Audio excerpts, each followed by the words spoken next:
Olá, nesse vídeo a gente vai falar sobre a participação do Brasil durante a Segunda Guerra Mundial, ocorrida entre 1939 e 1945. Durante a Era Vargas, o Brasil buscou novas relações comerciais. A Alemanha passou a ser o segundo maior parceiro comercial do país, enquanto os Estados Unidos eram o primeiro. Quando a Segunda Guerra Mundial começou, em 1939, Vargas manteve o país neutro em relação ao conflito, e setores internos de seu governo dividiram-se entre o apoio à Alemanha e aos Estados Unidos. A gente tem que lembrar desse episódio que, nesse momento, o Brasil estava vivendo sob uma ditadura fascista. O Estado Novo de Getúlio Vargas tratava-se de uma ditadura baseada nos ideais fascistas, inspiradas no governo de Mussolini e também no governo da Polônia fascista. Nesse contexto, Vargas agiu de maneira habilidosa.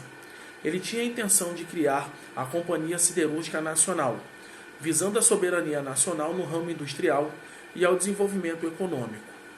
Porém, eram necessários recursos e tecnologia para o empreendimento. Nesse sentido, em 1941, Vargas selou um acordo com os Estados Unidos. Em troca dos empréstimos e da tecnologia necessários, cedeu bases militares no Nordeste brasileiro para os estadunidenses. Com a tecnologia e o dinheiro necessários, o governo pôde criar a estatal.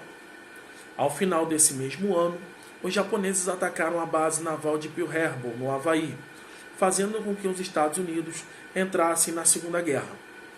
Tal fato repercutiu na política externa estadunidense, que passou a exigir que os demais países do continente americano cortassem relações diplomáticas e comerciais com os países do eixo.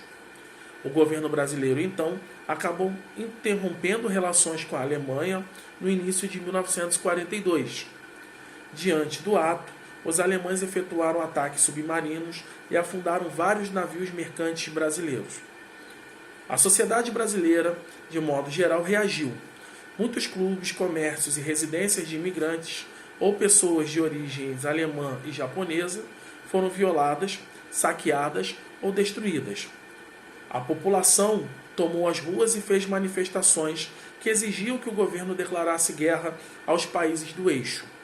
Diante da pressão, Vargas acabou declarando guerra à Alemanha e à Itália e se alinhando com os aliados.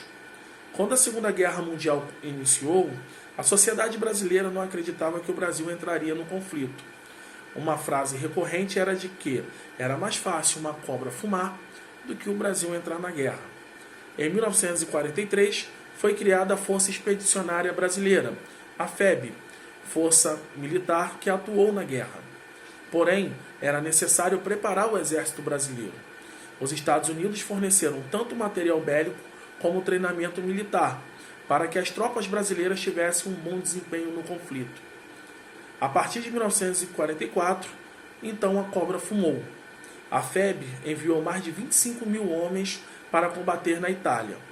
Eles lutaram sob o comando do exército dos Estados Unidos, com a missão de romper a linha gótica e ocupar regiões estratégicas dos Montes Apeninos.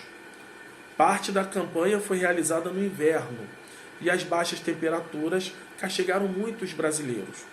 O relevo dos campos de batalha era outra grande dificuldade a ser superada. Enquanto os italianos, geralmente posicionados em cima das montanhas, atiravam, os brasileiros tinham que responder aos ataques enquanto subiam os declives. A campanha da FEB contribuiu muito na Itália. As tropas brasileiras conseguiram cercar e render 2 divisões inteiras de alemães e mais 2 italianas. As batalhas e as tomadas das regiões de Castel Nuovo, Monte Castelo e Montese ficaram registradas como algumas das grandes vitórias dos soldados brasileiros. Agora eu oriento que vocês façam os exercícios da página 407 e 408, do número 24 até o número 26. Até o próximo vídeo.